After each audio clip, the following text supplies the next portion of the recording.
Olá, seja muito bem-vinda, seja muito bem-vindo. Eu sou a Flávia Giannini e esse é o Caleidoscópio Jurídico.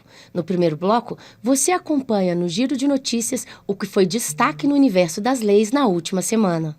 CCJ aprova PEC que limita decisão monocrática e pedido de vista e protocola também outra que estabelece mandato de 15 anos para ministros do STF. Juristas apontam que decisão de Nunes Marques fere funções constitucionais das CPIs. Defesa de Bolsonaro recorre ao STF contra decisão que o tornou inelegível. E por último, tudo o que você precisa saber sobre a PEC do plasma. A CCJ aprovou proposta de emenda à Constituição que limita decisões monocráticas e pedidos de vistas de ministros do STF. A PEC apresentada pelo senador Oriovisto Guimarães recebeu o voto favorável do relator, o senador Esperidião Amin, e agora será encaminhada para deliberação no plenário do Senado. No mesmo dia, outra PEC foi protocolada no Senado, essa agora que restringe o mandato dos ministros do STF a 15 anos. A proposta promove ainda modificações na idade mínima, que passaria de 35 para 50 anos, e no processo de escolha dos membros da Corte e dos demais tribunais superiores. A proposta, essa última, foi apresentada pelo senador Flávio Arnes. A edição dessa semana, Valber Braga, está especialmente interessante. Temos aí uma briga explícita entre os poderes.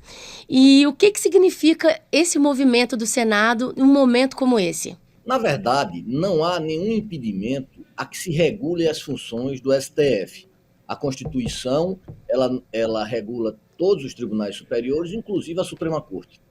A grande questão é, você vai mitigar poderes do STF sem conversar, sem discussões com a sociedade? Porque, na verdade, é uma mitigação de poderes.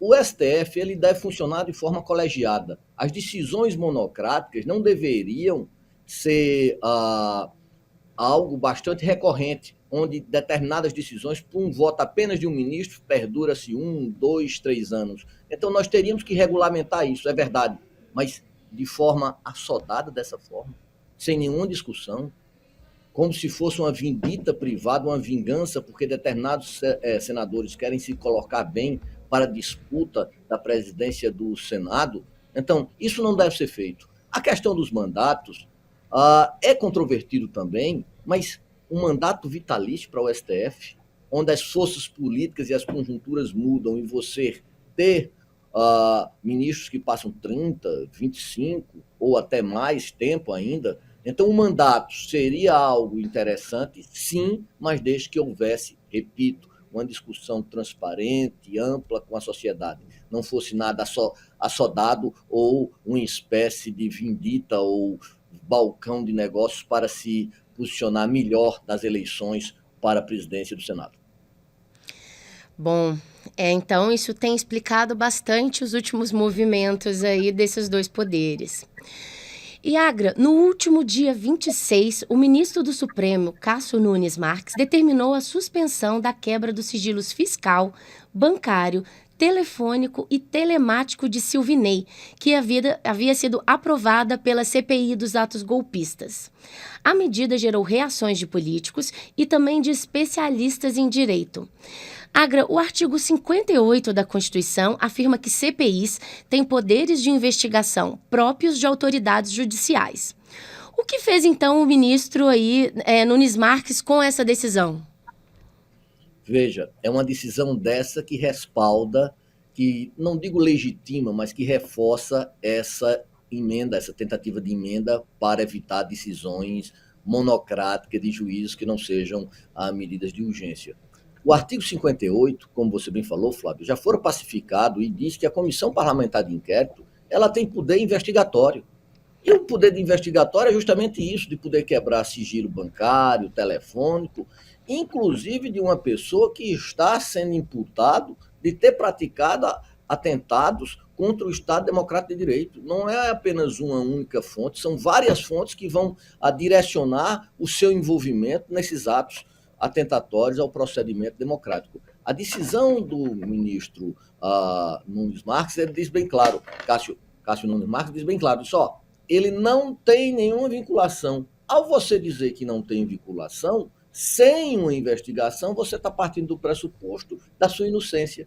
E a inocência é pressuposto quando houver dúvidas. Não pode se tentar maquiar ou se tentar se intimidar o poder investigatório da Comissão Parlamentar de Inquérito. Então, essa decisão é uma decisão que vai ser muito criticada e espera-se que no plenário ela não seja mantida. Tá certo. E continuando aqui no nosso giro, a defesa do ex-presidente Jair Bolsonaro recorreu ao Supremo contra a decisão do Tribunal Superior Eleitoral que o tornou inelegível por 8 anos, por abuso de poder político e uso indevido dos meios de comunicação. Apesar de o recurso ser direcionado ao Supremo, o documento é protocolado inicialmente no próprio TSE, onde passará por uma análise de admissibilidade pelo presidente da Corte Eleitoral, o ministro Alexandre de Moraes. Agra, o que você pode contar para a gente sobre essa nova ação relacionada à inegibilidade do Bolsonaro? Na verdade, é uma ação que já foi julgada pelo TSE, dizendo que o tornando inelegível. As decisões da Justiça Eleitoral, elas são terminativas especificamente aonde? No Tribunal Superior Eleitoral.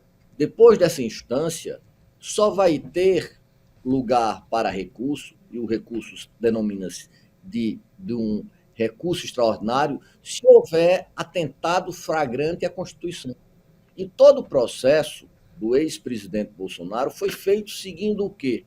Seguindo todas as garantias constitucionais, contraditório, devido processo legal, ampla defesa. É normal que nosso Estado de Direito tenha uma possibilidade recursal, e ele assim o fez. Contudo, todavia, essas decisões que foram feitas, que foram decididas, e foram decisões exaurientes, onde se deu um processo durante vários meses, com a possibilidade de todos os meios de prova, dificilmente haverá uma decisão em sentido contrário por parte do Supremo. A questão principal não é uma questão eleitoral, a questão eleitoral foi decidida.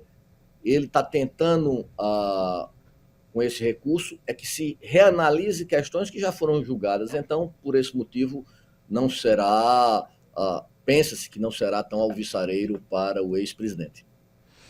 Tá certo. Outro assunto que dominou os debates na última semana foi a PEC do plasma, que permite a coleta e venda de componentes do sangue. A Comissão de Constituição e Justiça, a CCJ do Senado Federal, mais uma vez aprovou essa PEC. O projeto sugere uma alteração no artigo 199 da Constituição, que proíbe a comercialização de tecidos e substâncias humanas para fins de transplante, pesquisa e tratamento. Ela quer, com essa PEC, abrir uma exceção para a comercialização do plasma. Hoje, essa prerrogativa é exclusiva da Empresa Brasileira de Hemoderivados e Biotecnologia, a Hemobras, estatal criada em 2004 para o desenvolvimento e produção de medicamentos hemoderivados e biotecnológicos. Para o Ministério da Saúde, a PEC ameaça a disponibilidade de sangue para quem precisa de transfusões ou de hemoderivados. E para você, Valber Agra, o que você conta de mais essa decisão da CCJ e essa PEC, ela vai passar? Ora, nós tivemos, na Constituição de 1988, uma inovação que países ditos desenvolvidos não têm. Nosso Sistema Único de Saúde é um modelo. É um modelo para quê? É uma rede de proteção para que a população, principalmente os mais desvalidos, tenham acesso, direito, amparo à prerrogativa saúde, que é direito básico de toda a coletividade.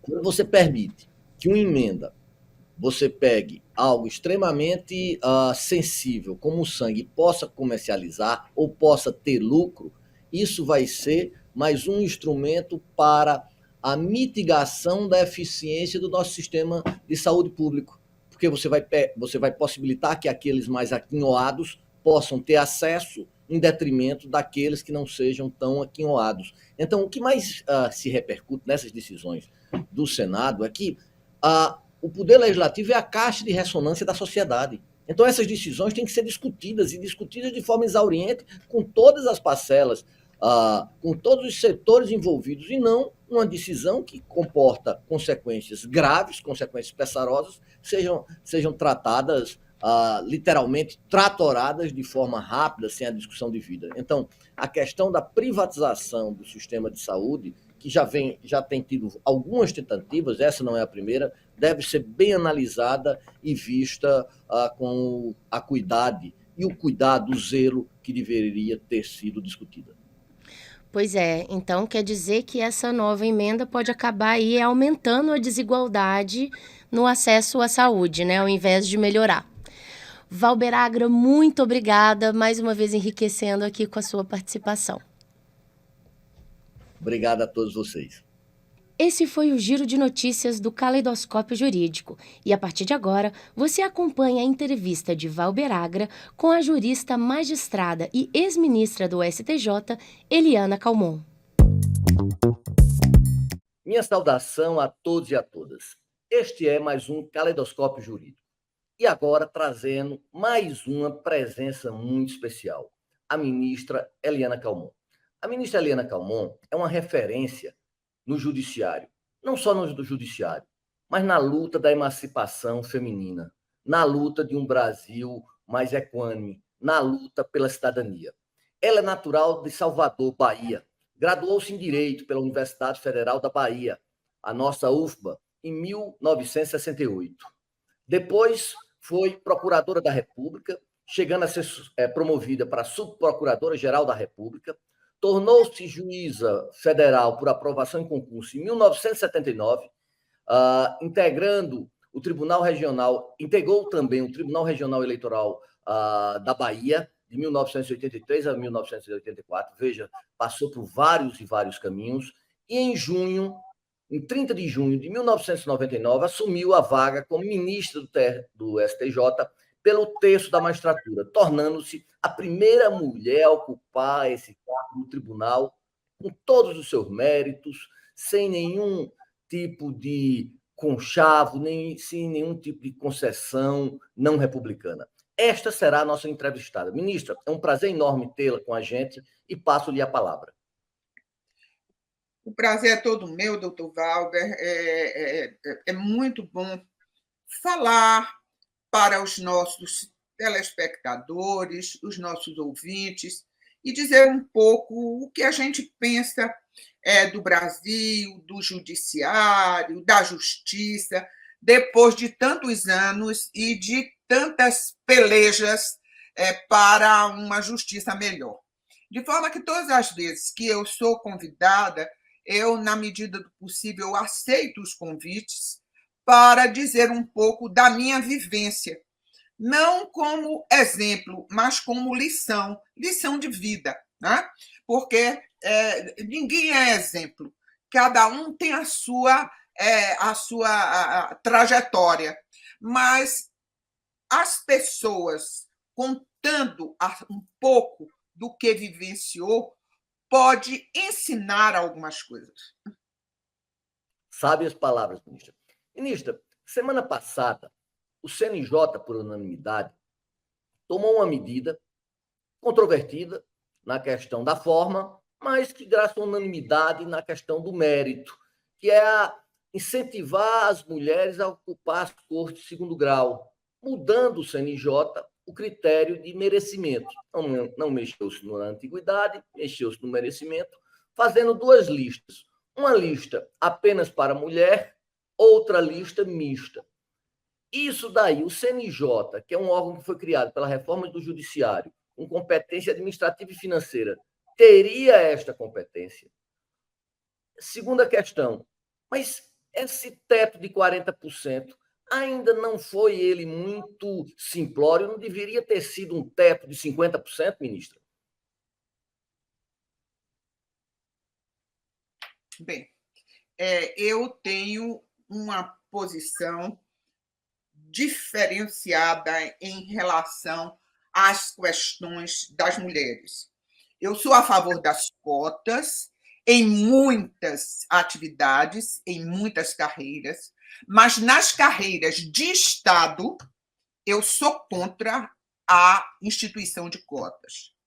Então, em todas as carreiras onde há a atenção para o controle do Estado, eu entendo que a única e exclusiva forma de preencher esses claros são as manifestações contidas na Constituição.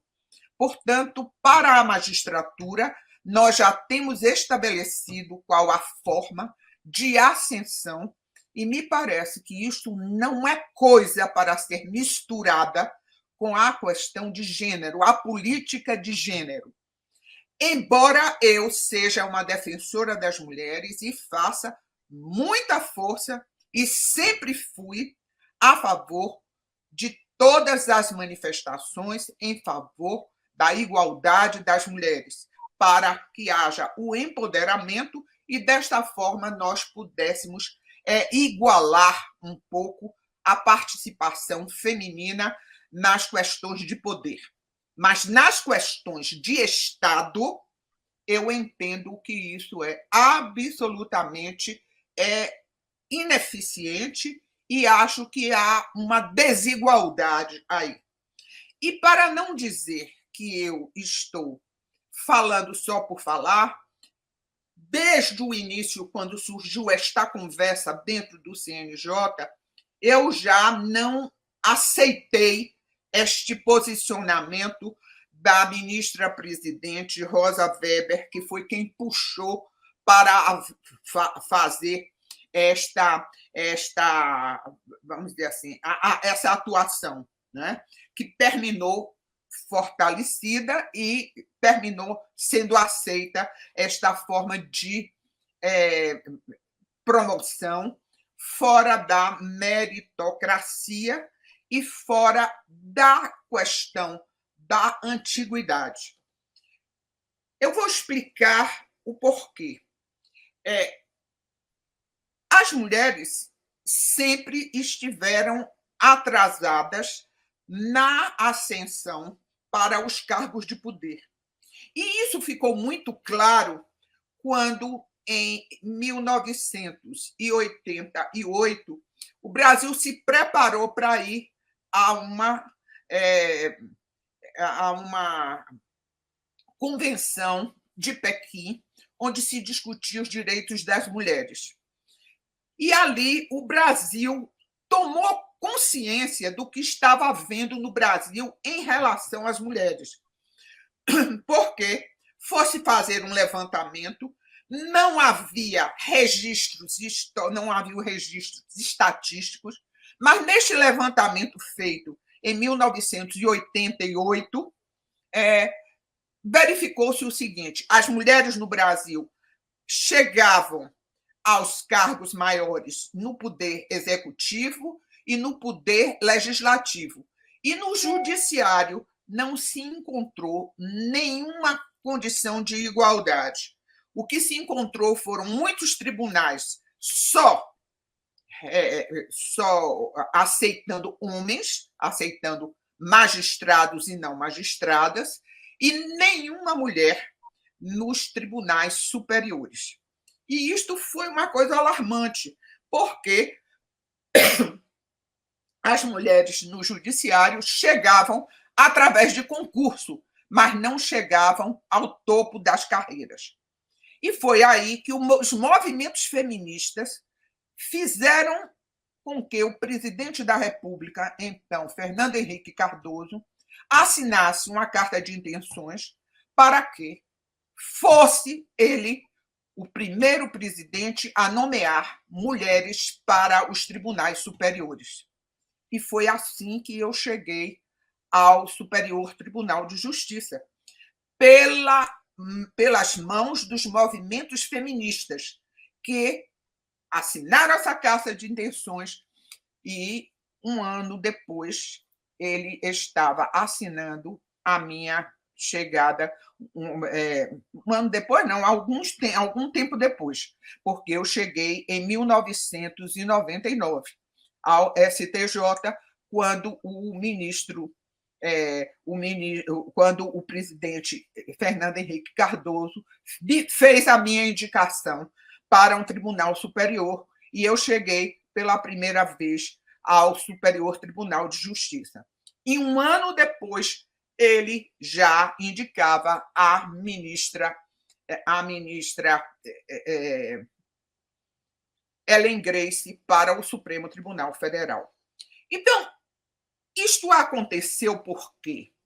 Por que eu cheguei lá? Por que eu fui a primeira? E aí vem a história, porque nós precisamos olhar para o passado para ver como é que as coisas acontecem.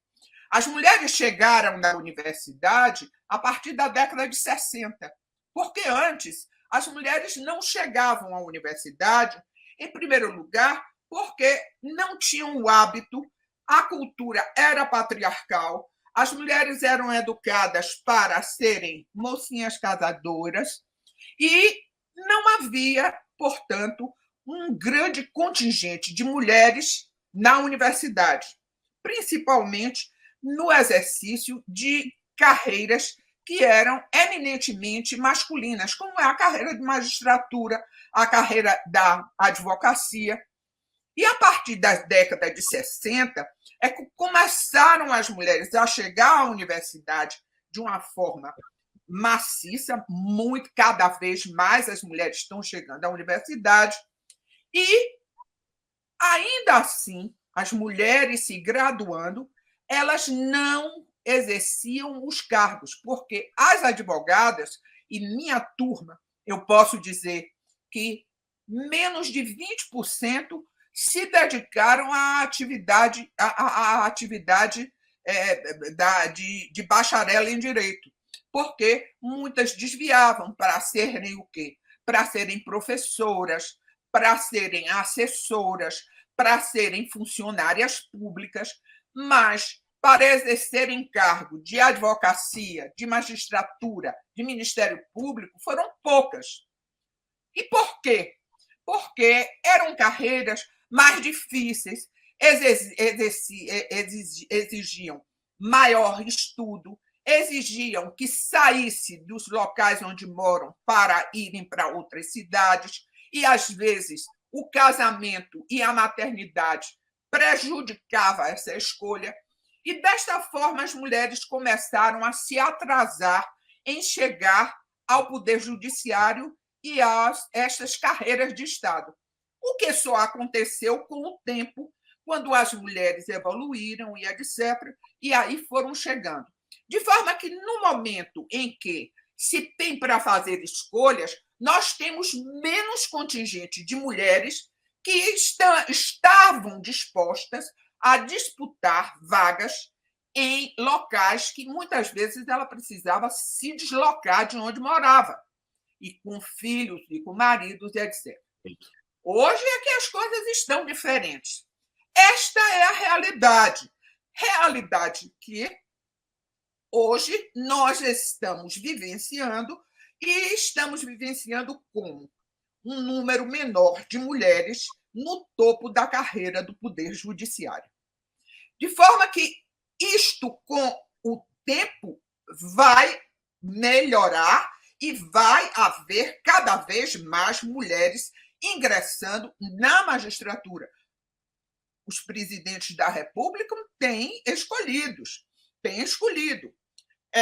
Naturalmente que ainda temos resquícios de uma sociedade muito patriarcal, mas não é desta forma que nós vamos fazer a igualdade. Nós precisamos, nós mulheres, inclusive, temos de lutar pela meritocracia, para que nós cheguemos ao topo das carreiras de Estado por mérito, porque nós somos competentes e temos condição de fazer isso. Perfeito, ministra. Essa sua primeira resposta já mostra que a senhora é uma mulher fora da curva, não fica dizendo chavões, lugares comuns, truísmos que todo mundo gosta de ouvir. Isso é raro hoje no Brasil, principalmente no nosso mundo jurídico. Mas vamos falar da corregedoria, ministra. A senhora na corregedoria, com essa sua sinceridade, a senhora inova mais uma vez. A senhora chega a usar uma expressão muito interessante. É a primeira vez que alguém olha para o umbigo do próprio judiciário e diz: No judiciário há bandidos de toga, uma frase que se celebrizou-se, porque havia infiltração no judiciário de pessoas criminosas. De lá para cá, ministra, isso melhorou, não melhorou? A coragem de dizer isso, a senhora foi, em alguns momentos, até incompreendida por isso, porque a senhora teve a coragem, a hombridade de relatar o que estava naquele contexto histórico. De lá para cá, ministra, qual é o balanço que a senhora faz? Bem, o que eu quero dizer é o seguinte: a cultura do judiciário, e que ainda permanece, é de não haver uma transparência total e absoluta do que se passa nos seus bastidores.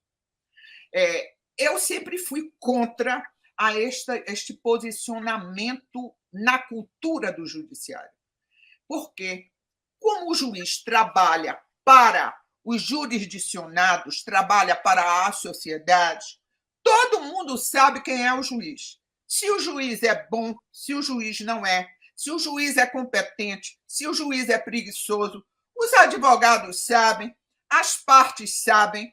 Então, segredo de polichinelo a atuação da magistratura. De forma que, para nós ganharmos a respeitabilidade daqueles que usam a justiça, nós precisamos, isto sempre eu falei e disse isto, precisamos ser cada vez mais transparentes, mostrar quem nós somos. E aquele juiz que não procede bem, é preciso que o judiciário dê uma resposta mostrando que puniu o juiz porque ele não procedeu perfeitamente. A cultura do judiciário é diferente, dizendo o seguinte: no momento que a magistratura pune um juiz, ele desmerece a justiça, porque o juiz é como o Papa, infalível.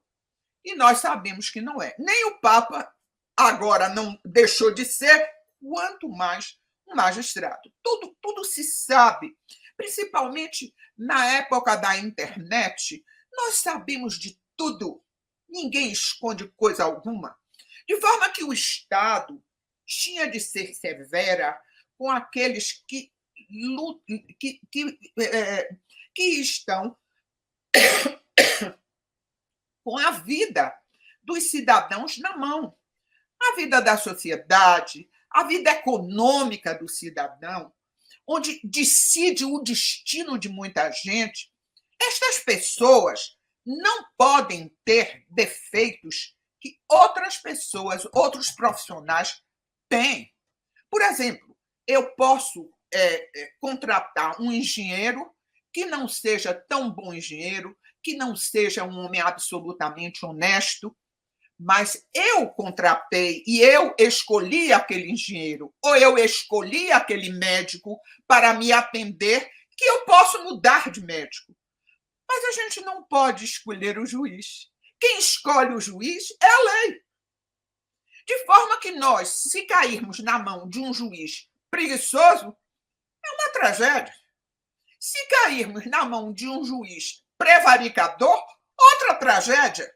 De forma que é preciso que haja o quê? O próprio Estado se encarregue de dar suporte para estes que usam a justiça. Eu sempre entendi desta forma. E quando eu fui eleita corregedora, eu não enganei ninguém. Eu disse imediatamente: a minha prioridade vai ser examinar o comportamento da magistratura. Não que eu fosse melhor do que qualquer outro juiz, mas nós temos parâmetros para avaliar isso. E que parâmetros são esses? É a própria lei orgânica da magistratura. De forma que eu ingressei na magistratura com este propósito, fiz uma equipe muito boa, toda ela formada por magistrados, eu não estava com nenhum leigo. Eu estava com desembargadores, eu estava com juízes, que eu fui requisitando, mas dentro da corregedoria eu não admitia pedidos políticos. Eu não admitia que ninguém pudesse interferir nas atividades da corregedoria. Então, esta foi a grande diferença. Dessa forma, eu terminei inovando em relação à cultura do judiciário e terminei inovando no sentido de não aceitar interferências que não fossem técnicas dentro da corregedoria. Eu me dei bem, eu saí da corregedoria tendo feito algumas coisas interessantes, as pessoas começaram a ver na corregedoria um órgão que tinha condições de funcionar, e eu, todos os dias, eu dizia o seguinte: eu quero provar a mim mesmo que uma corregedoria forte pode melhorar o poder judiciário. E isso eu consegui provar.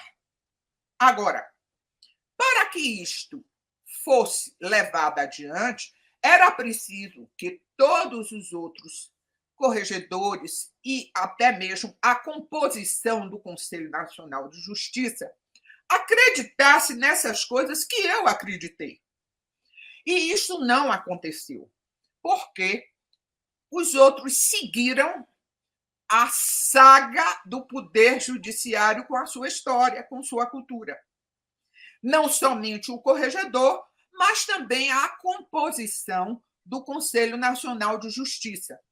Quando eu estava lá, o conselho era muito técnico, mas o conselho passou a ter muitas escolhas políticas. E hoje ele é um órgão que é um órgão mais político do que técnico. As escolhas são feitas com, às vezes, membros que são muito jovens, com 30 e poucos anos, e que vão, às vezes, para o Conselho Nacional de Justiça fazer currículo para outros cargos melhores, não é? Porque é realmente uma página muito preciosa, um jovem de 30 e poucos anos ir para lá e funcionar 2 ou 4 anos, se for reconduzido, como conselheiro do Conselho Nacional de Justiça. E estes jovens, além de não conhecerem muito o que é a vida, porque houve modificação, né? Porque só poderia haver indicação de conselheiros que tivessem mais de 40 anos. Passou agora, qualquer idade pode ser feita. E outra coisa, não se aceitava que aquele que fosse conselheiro, posteriormente, se candidatasse a qualquer cargo público. Agora, não. Vão para o CNJ, quando sai do CNJ, já se candidatam a desembargador pelo 5º Constitucional, a ministro do STJ, e assim sucessivamente. Desta forma, assim, nesses 12 anos que eu saí de lá, as coisas foram piorando. Por quê? Piorando nesse sentido de interferências políticas, mas devagarinho. É aqui, acolá, vai mudando o regimento, vai facilitando as coisas, e hoje ele está um cargo que é bastante político. Corajosas, ministro, mais uma vez, sensatas, corajosas, porque não são todas as vozes que se levantam contra o corporativismo. O corporativismo não é só do judiciário, mas que o judiciário tem essas peculiaridades. Mas continuando nesse trilhar, ministra, aumentar o nível da compulsória de 70 para 75 anos foi uma medida alvissareira? Não seria uma medida de petrificar o judiciário, impedindo a sua renovação, que é condição salutar para uma república, ministra? Eu fui contra o aumento desses anos de compulsória, né? E até meus colegas diziam o seguinte: mas você seria beneficiada com esta lei, você é contra? E eu dizia: não, eu não quero me beneficiar com isso. E eu quero estar no judiciário até a hora que eu achar que eu possa estar no judiciário. Não é a compulsória que vai me expulsar daqui. Tanto que eu saí antes de 70 anos do Poder Judiciário. E saí porque, depois que eu passei pelo Conselho Nacional de Justiça, eu vi tanta coisa, eu vi as entranhas do Poder Judiciário, eu vi a possibilidade de haver uma melhora significativa. Eu acho o Conselho Nacional de Justiça, na sua estrutura montada inicialmente, uma coisa fabulosa para o judiciário, poderia funcionar maravilhosamente bem para melhorar bastante a justiça. E eu voltei para o CNJ para julgar os recursos especiais e tal, e eu não tive mais aquele elan que eu tive como corregedora.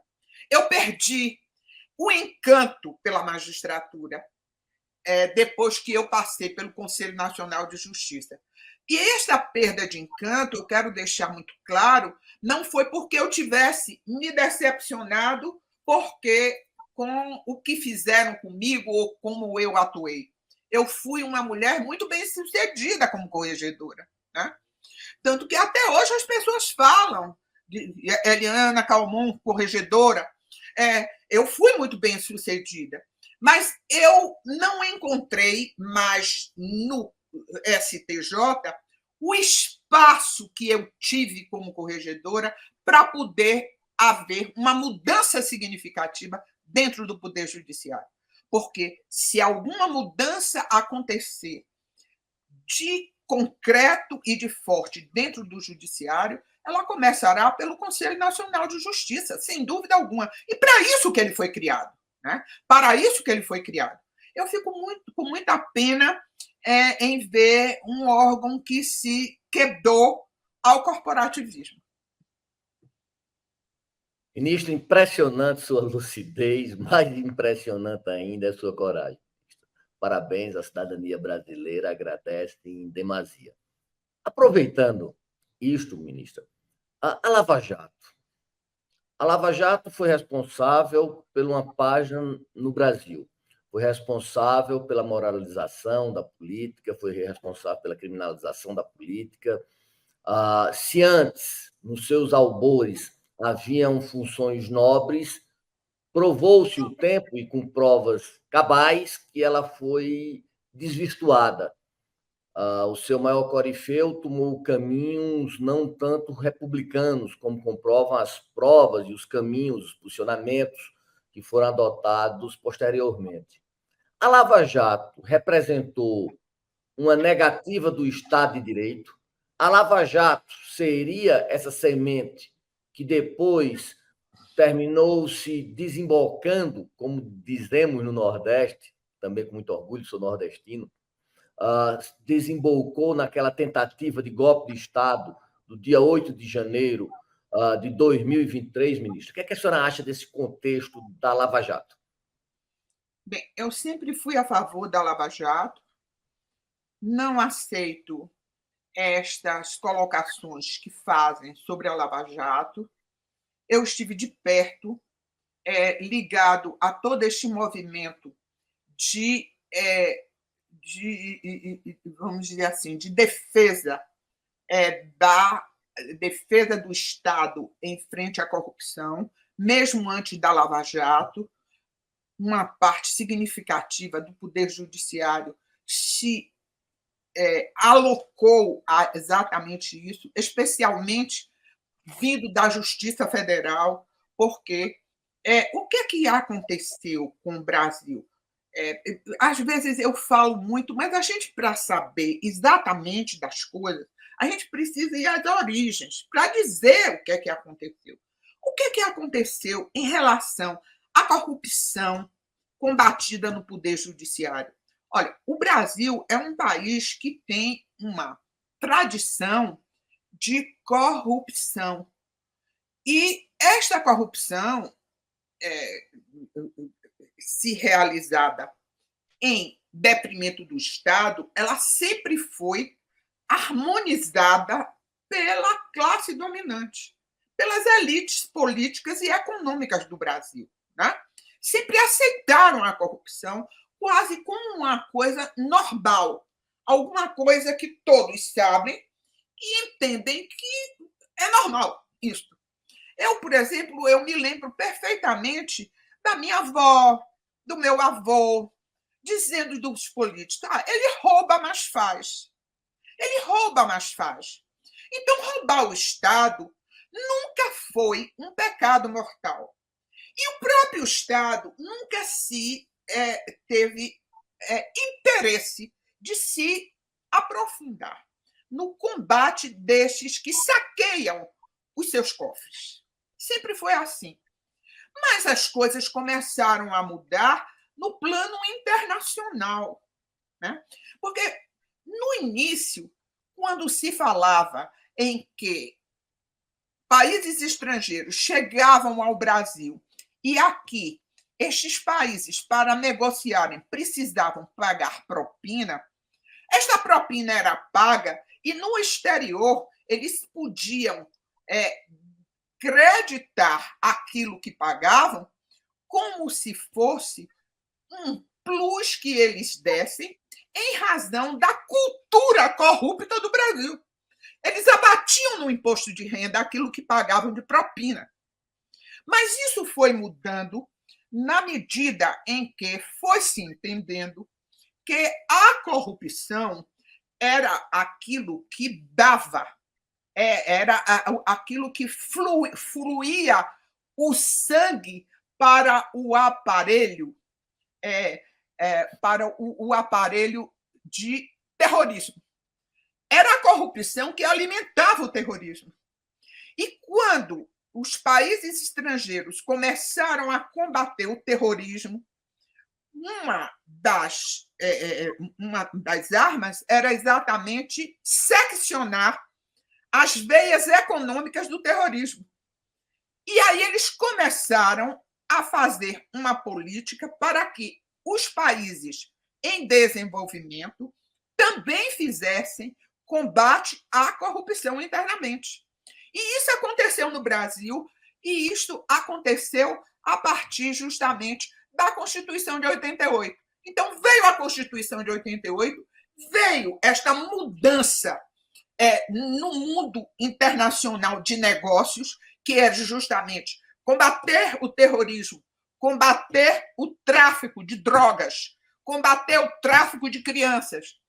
E tudo isso foram leis que vinham para o Brasil e praticamente impunham ao Brasil a ideia de que devia combater a corrupção. E o Brasil foi assinando esses tratados, foi assumindo algumas leis que eu entendi até que não iam pegar nunca, né? A lei, por exemplo, onde houve a inserção das empresas que não eram corretas, né? A lei da empresa limpa, né? Que foi uma lei de 2013 e que levou anos para ser aprovada, e foi aprovada rapidamente quando veio aquele movimento de julho de 2013, né? Que o povo foi para a rua, etc. O Congresso rapidamente aprovou a lei da empresa limpa e nós tivemos o desfecho todo. De forma que o Brasil, em relação a tudo isso, começou a mudar um pouco o foco. E até mesmo o Supremo Tribunal Federal. Como as coisas no Brasil, em termos de corrupção, eram muito abertas, não havia nenhuma preocupação em se apagar os rastros de corrupção, porque as elites econômicas e políticas aceitavam. O que é que aconteceu? No momento que veio o mensalão, que foi o grande estopim, e observem que isso começou no Supremo Tribunal Federal. Ele deu certo porque começou no Supremo Tribunal Federal. E nós, que éramos magistrados, Batemos palma porque disse o seguinte: se começasse na primeira instância, não ia dar certo. Mas começou no Supremo, porque foram as pessoas que tinham foro especial que foram as primeiras a serem investigadas. E graças a dois homens que foram homens de bem e que fizeram com que acontecesse a grande questão do mensalão. O primeiro foi o ministro Aires Brito, que chegou no Supremo como escolhido pelo PT, um homem associado ao PT, um homem que era amigo do presidente Lula, vestiu a toga e, nesse momento, ele disse: agora eu não faço favor a ninguém. Eu sou um magistrado. E foi ele que pautou o processo do mensalão e disse para o ministro Joaquim Barbosa, um ministro que veio da carreira de Ministério Público, um homem sério, um homem decentíssimo, que recebeu o recado dizendo: no dia tal eu vou pautar o processo. Quem pauta é o ministro o presidente do Supremo. Eu vou pautar o processo do mensalão. E pautou o processo do mensalão. E o processo do mensalão desvendou o que estava sendo feito nos Correios e Telégrafos, principalmente. Né? E quem eram os atores? Nós, magistrados, sabíamos, mas o Supremo Tribunal Federal sempre foi muito conivente com as questões de corrupção. Porque os processos que nós, magistrados, de primeiro grau, de segundo grau, e até mesmo dentro do STJ, que conduzíamos esses processos, quando chegava no Supremo, eram teses que sempre abrandavam ou anulavam o processo, para não darem nada. E nunca deu nada. Esse é o primeiro capítulo. E o segundo capítulo? O segundo capítulo foi que aqueles juízes, principalmente os juízes federais, porque os juízes federais começaram a ser juízes especializados em processos de lavagem de dinheiro. Eles iam para os Estados Unidos, faziam um curso e chegavam aqui, a Justiça Federal começou a especializar esses juízes. E esses juízes tinham essas informações todas vindo do exterior, porque o exterior começou a combater muito a corrupção. Chegando aqui com essa formação... Não teria interesses estrangeiros por trás disso também, não, ministro? Não, não. Até então, não. O interesse era mais de combate ao terrorismo. E isso se acentuou muito depois que caíram as Torres Gêmeas, que foi o grande problema. O grande problema dos países mais desenvolvidos, principalmente dos Estados Unidos, é o problema do terrorismo. E o combate à corrupção veio por causa do terrorismo. O terrorismo que era financiado pela corrupção e pelos tráficos. Tráfico de crianças e tráfico de drogas. O Brasil também financiava esse terrorismo, ministra? Desculpa. O Brasil não financiava esse terrorismo. O terrorismo é que vinha para cá e, através de empresas fantasmas, eles começavam a usar, né? Porque o Brasil sempre foi uma lavanderia, né? O dinheiro sujo vinha para cá e não era descoberto. Isso só com a lei de lavagem de dinheiro, que é uma lei que é do 2002, 2003, mais ou menos, foi quando o Brasil começou a fechar as porteiras, né? E o tráfico e o terrorismo eram justamente financiados por estas lavanderias, esses laranjas que tinham no Brasil. Essa é que é a história. Então veio o problema da Lava Jato e os juízes federais e os membros do Ministério Público, que eram jovens, que tinham tido a formação nos Estados Unidos de combate à corrupção, de combate à lavagem de dinheiro, estavam entusiasmados em poder fazer alguma coisa. E estes processos foram dando certo. eles foram da condenação, os tribunais começaram a confirmar essas sentenças, etc. E eles foram ficando entusiasmados. E aí é que começa a história. Em primeiro lugar, faltou, dentro do Ministério Público e da própria Justiça, um órgão que investigasse estes investigadores, que ficaram soltos.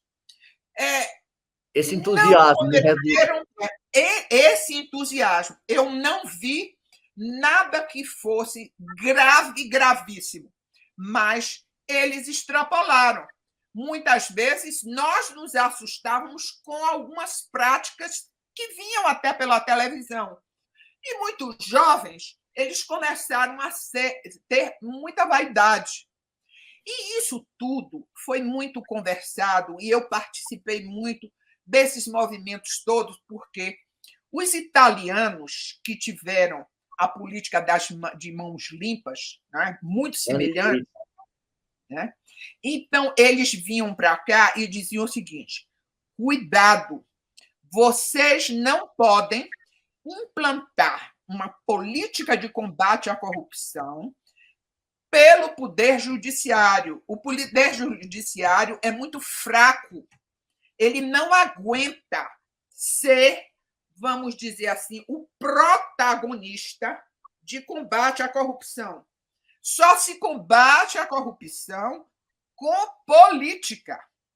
E olhe, nós chegamos a um ponto maravilhoso, que nós peitamos a máfia italiana, e o resultado foi o Berlusconi, que desmanchou tudo. E hoje eles continuam tão corruptos quanto eram. Eles sempre advertiram isso para nós. E nós sempre estávamos achando que estava indo muito bem, as leis estavam sendo aprovadas pelo parlamento, né? O acordo de leniência, né? Os acordos de leniência estavam sendo feitos pelas empresas, as empresas aceitando e confessando os crimes, pagando tudo isso. E alguns processos chegavam até ao Supremo Tribunal Federal, e o Supremo Tribunal Federal chegou a confirmar muitas das decisões da Lava Jato. No momento em que a sociedade criminosa das elites impúrias brasileiras se uniram e passaram a implodir a Lava Jato, e isso foi devagarzinho, não foi de vez. Eu me lembro bem que foi um evento em São Paulo que eu fui, no Ibirapuera, para falar sobre a Lava Jato, que eu vi pela primeira vez falarem de dizer que a Lava Jato estava destruindo o parque industrial brasileiro. As empresas brasileiras estavam sendo destroçadas pela Lava Jato. Naquele momento... Mas a senhora não vê isso no setor de construção civil, ministra? O setor de construção civil eu sei muito bem e posso dizer, até descrever tudo, se eu tivesse tempo, porque eu fui convidada em 2013, 2014, eu fui convidada para fazer uma palestra para a CEBIC, né, que é a Comissão dos Empresários da Construção Civil. E é como se fosse o sindicato dos construtores, né? E das construtoras. E eu até disse assim: eles sabem quem é que eles estão chamando para fazer palestra? Eu vou fazer palestra para eles, coisa nenhuma. E aí me disseram assim: não, eles querem a senhora mesmo. A senhora pode ir lá e dizer o que a senhora quiser. E eu fui e disse tudo que eu pensava, defendi a Lava Jato na ocasião, né? E aí o que é que aconteceu? Aconteceu que eles, então, me contrataram como palestrante mensal. Todos os meses eu saía e ia para um estado diferente fazer palestras, porque eles começaram a ter uma política de mostrar para as construtoras que era preciso seguir outro rumo, porque o Brasil mudou, e não era mais possível que o setor ficasse tão desmoralizado como estava. Eles tiveram essa visão. E eu estava lá para mostrar como é que tinha de proceder para ser uma empresa que fizesse o dever de casa, entendeu? Isso foi o que aconteceu com a Lava Jato, mas houve um descuido por parte dos investigadores e dos magistrados, e houve também um alinhamento da elite econômica com a elite política, porque a Lava Jato começou a apertar o cerco para que este dinheiro sujo não mais circulasse com tanta desenvoltura. Ministra, me permita abusar da sua paciência, e eu sei que estou abusando.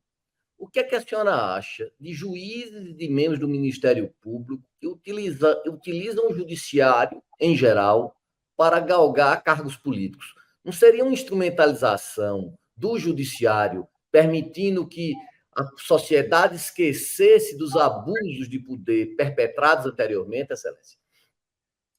Não. E vou dizer que isso só aconteceu no momento em que nós, brasileiros, e nós, membros do Poder Judiciário, tivemos e aceitamos o convite dos italianos que diziam o seguinte: vocês precisam se fortalecer politicamente, senão esta campanha contra a corrupção não dará certo. E, neste momento, aqueles que entendiam que já tinham feito o seu papel dentro do Ministério Público, dentro do Poder Judiciário, eles saíram para irem para outra frente, que era a frente política, para, desta forma, seguir os conselhos do italiano e dizer o seguinte: nós temos de fortalecer a parte política da Lava Jato, de combate à corrupção, etc. Ninguém saiu de bom grado para ser político, mas sim com quase uma missão para dar continuidade ao trabalho de combate à corrupção. Esse é o meu pensamento, é assim que eu vejo, e assim é que eu senti os colegas que foram para a política. Mas cumprir missão, me permita mais uma vez, com certa vênia, ministra. Minha função é ingrata, mas é minha função, ministra. Mas cumprir essa função, relegando o que disse anteriormente, onde deixa de ter um papel ativo para ter um papel passivo, em vez de ser um investigante e ser investigado, não tomar zelo com a coisa pública, ministra. Utilizar até o cargo público para ganhar verbas e mais verbas, dando palestra de 600 mil, onde nós que fazemos a vida acadêmica sabemos que não tem essas palestras anuais de 600, 400, 700 mil, ministro. Olha, com certeza absoluta, não foi para ganhar dinheiro que eles saíram. Eles saíram para cumprir um papel político em razão de saberem que era politicamente que tinha de ser fortalecido o movimento de combate à corrupção. Não digo todos, porque não existe unanimidade, mas a grande maioria foi nesse sentido. E eu posso dizer isso à vontade, porque eu saí da magistratura e eu me candidatei a um cargo do Senado Federal, né? Eu fui candidata ao Senado Federal. Só que eu não fui para fazer um trabalho específico, porque eu nunca estive combatendo na Lava Jato.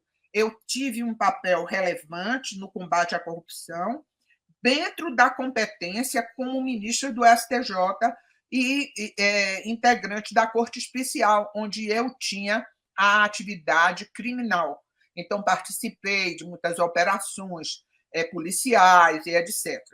Mas eu fui no sentido de dizer o seguinte: como eu já estou perto da minha aposentadoria, o que me resta fazer é ser política, porque eu vou dar continuidade defendendo a magistratura dentro da política, porque eu sei como defender a magistratura politicamente, já que eu tenho esta formação. Né? E eu fui nesse sentido. E até vou dizer mais: nós tínhamos até uma dificuldade, porque, pela lei do teto, eu, como magistrada e usando de minha aposentadoria, se eu fosse eleita senadora, eu tinha de fazer a opção de receber ou minha aposentadoria ou a remuneração como senadora, porque eu não podia fazer a junção, porque ia além do teto. Né? Então, não tinha esse problema de dinheiro, não ia. Né? Mas isso, lógico, eu não estou falando por todos. Estou falando por um movimento que eu vi nascer e que era exatamente dentro destes propósitos. Ministra, claro que sua carreira é totalmente diferente, ministra. Olha, nós temos que agradecer, eu estou agradecendo em nome do ICL, foram 50 minutos, ministra, que passaram assim, as outras entrevistas foram menores. A senhora é respeitadíssima, até pelos pontos de vista que a senhora expõe com muita coragem, com muito denodo, mesmo sendo alguns passíveis de controvérsias, é algo muito interessante para a democracia. A democracia é isso, esse fluxo, essa dialógica e dialética de fluxo e contrafluxo. Então, ministra, o ICL lhe agradece de forma penhorada. Estou muito satisfeito com a sua entrevista. Acho que essa entrevista vai dar muito o que falar, e passo a palavra para as suas considerações. Hoje nós já somos o podcast e o videocast jurídico mais visto do Brasil, Excelência. Então, passo a palavra à senhora para que a senhora fique bem à vontade para nos expor. Muito bem. Eu peço desculpas porque eu termino falando demais, porque eu tenho mania de voltar um pouco para contar um pouco a história. Eu acho que a história é muito importante para a gente saber como é que as coisas começam. E, às vezes, eu me torno um pouco prolixa. Mas o que eu quero dizer aos senhores é que eu estou muito triste com todo o retrocesso que houve neste processo de combate à corrupção, né? E estou extremamente preocupada com os rumos do ativismo adotado pelo Supremo Tribunal Federal. E eu quero dizer que, embora eu tenha 78 anos, eu não desisti. Eu não desisti de acreditar no Brasil, eu não desisti de entender que nós podemos chegar a uma pátria melhor. Talvez eu não tenha mais tempo, porque este retrocesso fez com que nós ficássemos mais longe de um resultado feliz. Porque combater a corrupção doutor Valber, como o movimento das marés. Avança e recua,